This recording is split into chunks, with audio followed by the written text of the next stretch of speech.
الحمد للہ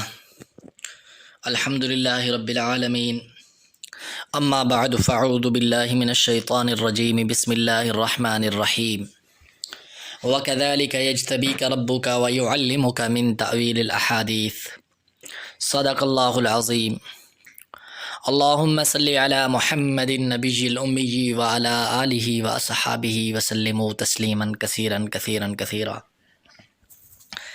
السلام علیکم ورحمۃ اللہ وبرکاتہ۔ تمام معزز سامعین و حاضرین، آپ دیکھ رہے ہیں خوابوں کی تعبیر، ہمارا چینل۔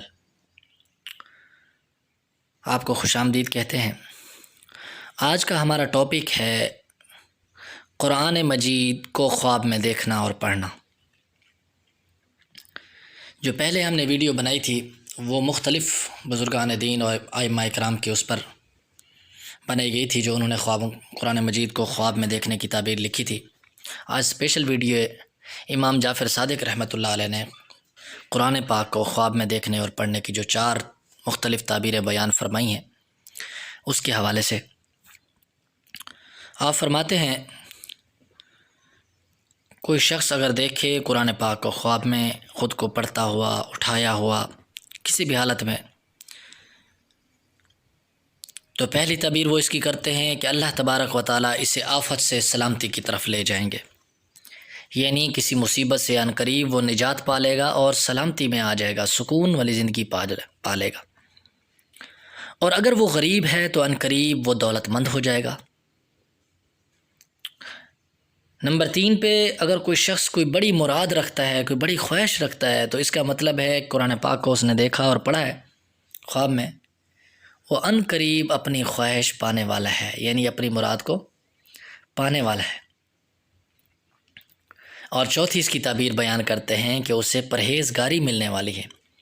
پرہیزگاری کس چیز کو کہتے ہیں؟ تقوی کو کہتے ہیں۔ اللہ تبارک و تعالیٰ قرآن مجید میں فرماتا ہے، ھدی للمتقین، ہدایت ہے متقیوں کے لیے، یعنی تقوی والوں کے لیے۔ تقوی کا مطلب ڈر والے، تو وہی لوگ پرہیزگاری پاتے ہیں جو اللہ تبارک و تعالیٰ سے ڈرتے ہیں۔ یہ بہت بڑی بات ہے کہ انسان کو تقوی حاصل ہو جائے، یہ بہت بڑا انعام ہے۔ اور ان متقیوں کے بارے میں تو اللہ تبارک و تعالیٰ نے بہت ساری نشانیاں بیان فرمائی ہیں، اور کیا ہی خوب۔ بہرحال کہ کوئی شخص قرآن پاک کو اگر دیکھتا اور پڑھتا اور سنتا ہے تو اس کی یہ 4 تعبیریں ہیں جو امام جعفر صادق رحمۃ اللہ علیہ نے بیان فرمائی ہیں۔ آپ سے گزارش ہے کہ آپ ہمارے چینل کو سبسکرائب کریں اور ساتھ لگے ہوئے گھنٹی کے نشان کو دبا دیں تاکہ ہماری آنے والی ہر ویڈیو آپ کو مل سکے، اور اس کو شیئر کریں۔ اس طرح کی اچھی تعبیرات اور اچھی ویڈیوز کو ہمارے ساتھ شیئر کرنے میں ہماری مدد کریں تاکہ تمام لوگوں تک یہ پہنچ سکے۔ السلام علیکم ورحمۃ اللہ۔